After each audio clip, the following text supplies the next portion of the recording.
பெண்கள் தங்க நகையை அணிய அனுமதிக்கும் இஸ்லாம் ஆண்களை தங்க மோதிரம் கூட அணிய ஏன் அனுமதிப்பதில்லை? பெண்கள் தங்க நகை அணிய இஸ்லாம் அனுமதிக்கிறது, ஆண்கள் தங்க நகை அணிய ஏன் அனுமதிப்பதில்லை? இது நல்ல கேள்வி. உண்மையில் அனுமதிக்கல. ஆண்கள் தங்கம் அணியக்கூடாது என்று இஸ்லாம் சொல்லுது. தங்கம் விலை ஒசந்ததுங்கிறதுக்காக இஸ்லாத்தில் தடுக்கப்படல. பிளாட்டினம் போட்டுக்கலாம். நீங்க தங்கத்தை விட விலை கூடது இருக்க பிளாட்டினத்தில் நீங்க போட்டுக்கலாம். தங்கம் என்ற அந்த குறிப்பிட்ட ஒரு மெட்டீரியல் மாத்திரம்தான் ஆண்கள் அணிந்து கொள்ளக்கூடாது என்று நபிகள் நாயகம் அவர்கள் எங்களுக்கு சொல்லி இருக்கிறார்கள். ஏன் என்பதற்கு இப்ப நாங்க வியாழக்கிழமை சாயந்தரம் இந்த கொயிலான் எக்ஸ்பிரஸ்ல வந்தோம். ட்ரெயின்ல இரவு நேரம் ஆச்சு, படுக்கணும். படுக்கும் பொழுது ஒரு வயசான ஒருத்தர், அவருக்கு எப்படியும் ஒரு 65 வயசு இருக்கும். அவர் என்ன பண்றாரு, புழுங்குது கடுமையா.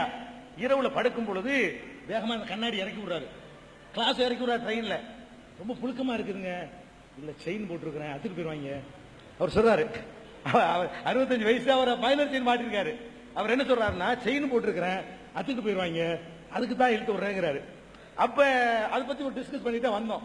அப்ப இந்த செயின், இந்த நகை நட்டெல்லாம் இருக்கும் பொழுது ஆண்கள் துரிதமா சில காரியங்கள் செயல்பண்ணு பாருங்க, அவங்களை கோழையாக்கிப்படுது. இதை காப்பாற்றணும், அதை அத்துக்கு போயிடக்கூடாதுங்கும் போது இவன் என்ன மாதிரி நடந்து கொள்ளணும் அப்படி நடந்துக்கிற மாட்டேங்கிறான். ஒரு பொம்பளை மாதிரி என்ன செய்யறாங்க, நம்ம அத்துக்கு போயிருவானோ, படிச்சுட்டு போயிருவானோ, மோதிரத்தை எடுத்துருவானோ, விரல வெட்டிடுவானோ, இந்த மாதிரியான ஒரு சூழ்நிலை உண்டாக்குது என்பதை அன்னைக்கு ஒரு அடிஷனலா தெரிஞ்சுக்கிறோம். அது முக்கிய காரணம் இல்ல. அதை விட முக்கிய காரணம் என்று கேட்டா, இருக்கிற உலோகங்கள்ல தங்கம் என்ற ஒரு உலோகத்திற்கும் வேற எல்லா உலோகத்திற்கும் மத்தியில ஒரு பெரிய வித்தியாசம் இருக்கிறது. உங்களுக்கு தெரியும், தங்கம் என்ற உலோகத்திற்கும் இரும்பு, பித்தளை, செம்பு, வெள்ளி, இப்படி எத்தனையோ உலோகங்கள் இருக்கு. அதுக்கு மத்தியில ஒரு பெரிய வித்தியாசம் இருக்கு. அந்த வித்தியாசம் என்னன்னு பாத்தீங்கன்னா, ஒரு இரும்பு கம்பி இருக்கு, பழுக்க வைங்க, கம்பி அடுப்புல வச்சு நல்லா பழுக்க சிகப்பா ஒரு அளவுக்கு பழுக்க வச்சு ஒரு வாளியில தண்ணியை வச்சு முக்கி எடுங்க. முக்கிட்டு உடனே எடுங்க. எடுத்தீங்கன்னா அதை உங்களால தொட முடியாது, அப்போ சூடு இருக்கும்.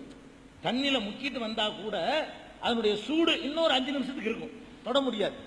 மெதுவா மெதுவா தான் அதனுடைய சூடு வெளியேறும், சீக்கிரம் ஆகாது. அதே மாதிரி தான் வெண்கலமா இருந்தாலும், பித்தளையா இருந்தாலும், எந்த உலோகமா இருந்தாலும் சரி, அது அந்த சூடை சீக்கிரம் வெளியேற்றாது.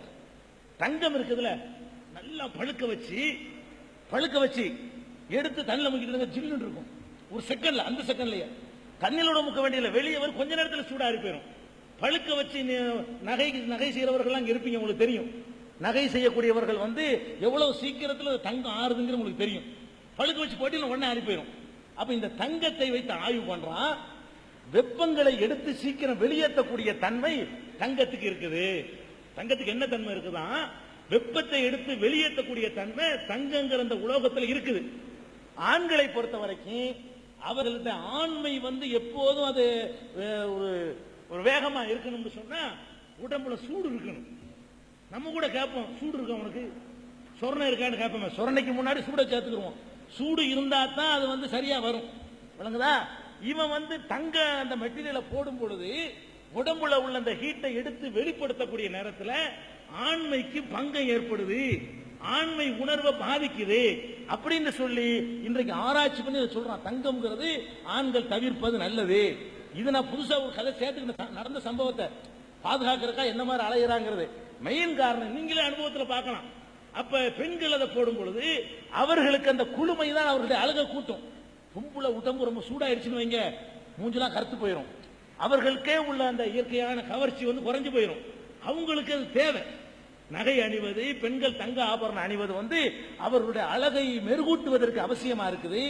ஆண்களை பொறுத்த வரைக்கும் அவர்களுடைய உடம்பு அந்த உச்சகட்டத்தை அடையக்கூடிய நேரத்துல எல்லாம் அனல் பறக்கும் உடம்புல, ஆம்பளை உடம்புல அந்த அளவுக்கு அவனுக்கு உடம்புல சூடு இருக்கணும்.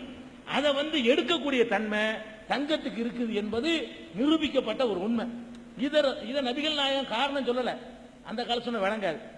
அந்த காலத்து மக்களுக்கு செய்தியைத்தான் சொல்ல முடியுமே தவிர விளங்காது. இந்த சுண்ணத்து பண்றதுக்கு இவ்வளவு தாத்பரியம் சொன்னுமே, தாத்பரியத்தை நபிகள் நாயகம் சொல்லல, சுண்ணத்து பண்ணுங்கன்னு தான் சொல்லுவாங்க. அந்த மக்களுக்கு அவ்வளவுதான் புரியும். இந்த தங்க அணிகிறதுக்கு நபிகள் நாயகம் இந்த தாத்பரியம் சொல்லல, ஆம்பளை தவிர்த்துக்கிறங்க, பொம்பளை போடுங்க, அவ்வளவுதான். இன்றைக்கு ஆராய்ச்சி பண்ணி ஆய்வு பண்ணி அதான் நல்லதுன்னு சொல்லி ஒத்துக்கிறாங்க. நல்லதுகளை ஏத்துக்கிற வேண்டியதானே, அதான் காரணம்.